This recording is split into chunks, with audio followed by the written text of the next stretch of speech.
The Detroit Lions and the Chicago Bears, as we sit right now, 2.5 to 3 in favor of the Chicago Bears. Detroit Lions are sitting 48.5 on the total here. Adam, this is an interesting game because our perception of one of these two teams has completely changed over the last month, where we kind of know what Detroit is. Good enough when healthy on offense to move the ball a little bit. Probably going to get a couple of turnovers from Jared Goff somewhere along the way. Defense is really, really poor. We probably would have said something similar about the Chicago Bears a month ago. And here, alas, they've, maybe Eberflus is actually a good coach. Who knows? I'm not going to crown anybody just yet, but he did make some adjustments with this team. And with that, we've seen a much more spunky offense, and yet we still get a bad defense here. So that's why we're looking at a 48.5 total in this game. One, I think that total might be a little too low. I think that this game could play into the 50s for sure. But I don't want to influence what you're thinking here. What are you looking at from a side or a total perspective? No, I mean, you're on it. I don't want anything to do with the side in this game. If you think you really know who either of these teams are, then sure, but I don't. I don't feel confident that I know who Detroit is, because I didn't see Detroit being able to win any game with 15 points on the board, and here they did last week. So the Chicago offense has changed, and if you're going to evaluate the Chicago offense, you have to evaluate them over the last 3 to 4 weeks to understand what they are coming into this game. Now, that being said, Miami did literally anything it wanted to in the game last week against Chicago, which is why this game ended up near 70 with the amount of points. So I'd be playing over in it. I would prefer to get it under 49, and that's where we are right now.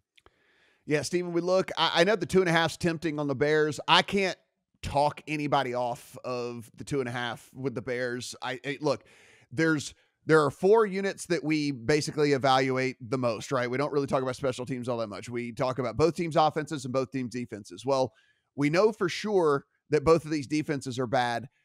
We know that maybe the Chicago offense is on the upswing, where the Detroit Lions offense it is what it is. So, I mean, if there is one advantage, it would be that Chicago's offense is on the upswing, where Lions are, let's call it neutral, maybe not even neutral, maybe even go in the opposite direction. So it's pretty interesting to me, this game. I'm actually going to watch this one. I'm pretty interested in how this is going to play out. Yeah, I think you hit the nail on the head, where if you look at the season-long numbers, it would lead you to believe that there's value on Detroit to cover a field goal here. 2.5 is a different conversation. 3 is obviously the most key number of all in the NFL. But you can't look at the Chicago offense from the whole season perspective. You have to look at the adjustments they've made ever since that Washington Thursday night game. So over the last 4 weeks, Justin Fields is top 10 in EPA and success rate. He's near league average in completion percentage over expected, which is a vast improvement from where he was basically at the bottom last year as a rookie. And the last 4 weeks, Jared Goff is 22nd in EPA. The Lions offense overall is 27th in EPA, 27th in dropback EPA, 27th in rush EPA.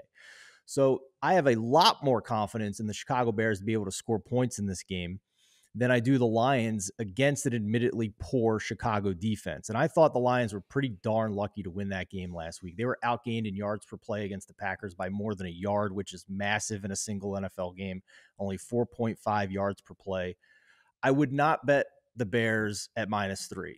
Asking the Bears to win by more than a field goal is asking a lot, but I'm not as concerned that they gave up a lot of yards and points to the Miami offense, because with Tua on the field, Miami's the number 1 offense in terms of EPA in the entire NFL.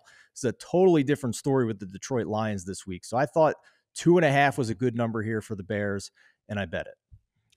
Yeah, if we take a look, guys, just to kind of drive this home, Justin Fields' overall grade, according to Pro Football Focus, in weeks 1, 2, and 3, 44.2, 40.8, and 56.3. If we look at the last 3 weeks where this offense has looked like it's had a pulse, 71.1, 72.6, and 79.4. So you can see it's, when we try to say like it's night and day, it's a night and day difference between what we're seeing from the Chicago offense right now. And, look, does it make a difference? I guess we'll find out. He has Chase Claypool now, and he's actually been there for a couple of weeks. And so maybe working him into the offense is something that makes you want to like this Bears team a little bit better as well. Kind of more of an overplay for me, but if you wanted to play Chicago at 2.5, again, I would not make a compelling case to try and talk you off of it.